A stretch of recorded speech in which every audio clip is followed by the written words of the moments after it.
Selamat datang di podcast Risa Saraswati. Kalau kemarin-kemarin saya cerita soal pengalaman saya membuka gerbang dialog antara saya dengan mereka.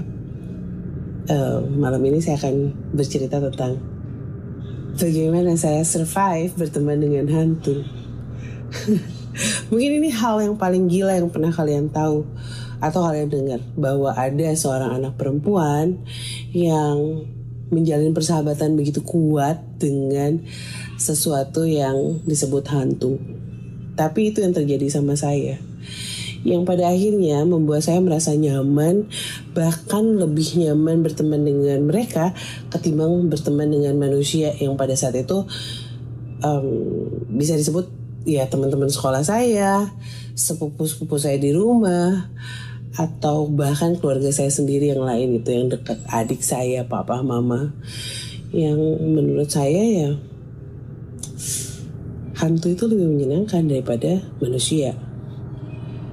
Dengan manusia saya masih bisa berdebat, mereka masih bisa bikin saya nangis, saya bisa dibikin marah, saya bisa dibikin sedih, saya bisa dibikin kecewa gitu. Sementara dengan hantu yang memang pada saat itu yang saya temui kan memang Peter CS, dan kita dekat banget. Ya Peter CS ini saya rasa selalu membuat hari-hari saya menjadi lebih bersemangat.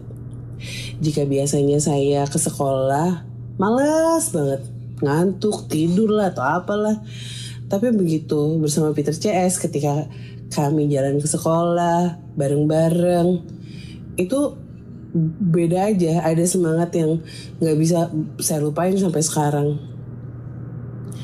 Kami terlalu dekat sih, sampai-sampai pada akhirnya ketika saya akhirnya tahu bahwa mereka bukan manusia, dan lewat keluarga saya, jadi pada saat itu ceritanya keluarga saya akhirnya terus mencari tahu, menggali informasi tentang apa yang saya lakukan di kamar.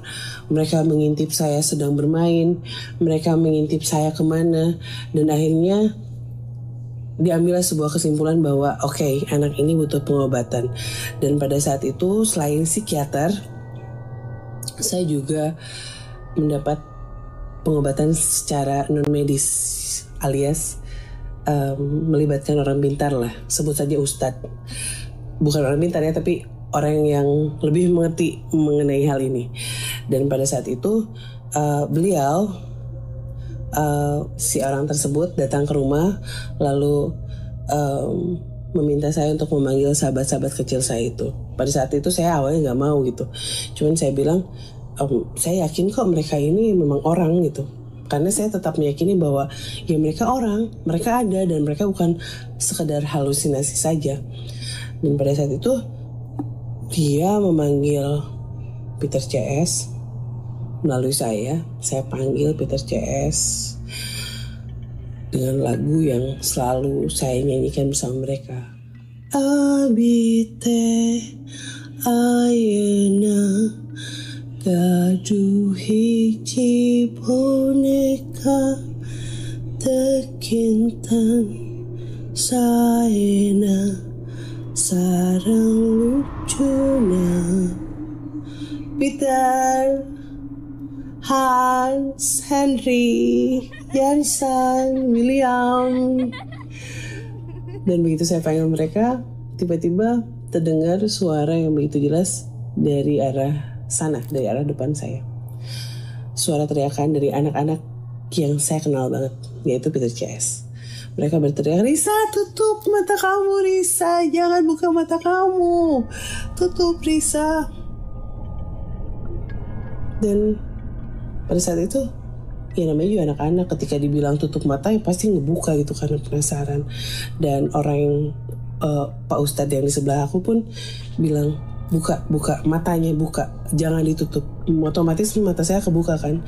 Dan pada saat buka mata, tiba-tiba saya melihat mereka bermunculan, tapi bukan posisi yang berdiri atau berlari ke arah saya, melainkan bermunculan dalam bentuk potongan tubuh yang sudah terpisah-pisah antara kepala dan badan. Tapi yang bikin aneh adalah mereka masih bisa berteriak-teriak meminta saya untuk menutup mata. Dari situ beliau yang di samping saya ini, Pak Ustadz ini bilang, "Itu teman-teman kamu. Iya, kamu tidak berhalusinasi, tapi mereka bukan manusia dan kamu tidak bisa berteman dengan makhluk seperti itu. Pada saat itu saya takut banget. Tapi di luar rasa takut, ternyata rasa sedih itu makin tumbuh mengalahkan rasa takut itu gitu. Karena selama ini kan saya main sama mereka. Begitu melihat mereka seperti itu, dan walaupun kenyataannya mereka adalah hantu, yang ada saya malah sedih dan merasa sakit gitu melihat mereka yang terlihat sangat menderita gitu. Dan Pak Ustadz itu bilang ini adalah kondisi terakhir mereka saat mati gitu. Bayangin, sahabat yang kalian temani atau kemana-mana ditemani mereka selama ini ternyata sudah mati dengan kondisi yang sangat menggenaskan gitu. Jadi alih-alih saya takut dan saya menghindar, setelah hari itu saya merasa saya tidak bisa berpisah dengan mereka. Yang saya tahu, orang mati itu akan berpulang entah kemana. Pertanyaan terbesar adalah, kenapa mereka masih ada di sini? Kenapa mereka tidak pulang? Sementara saya kalau ada saudara yang meninggal, saya nggak pernah tuh melihat hantu saudara saya gitu. Ini pasti ada sesuatu gitu.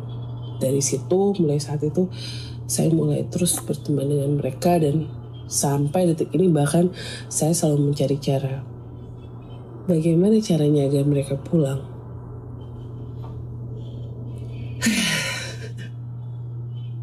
Tapi gak selamanya berteman dengan hantu itu menyenangkan atau membawa hal positif buat hidup saya. Karena saya melakukan hal gila gara-gara mereka.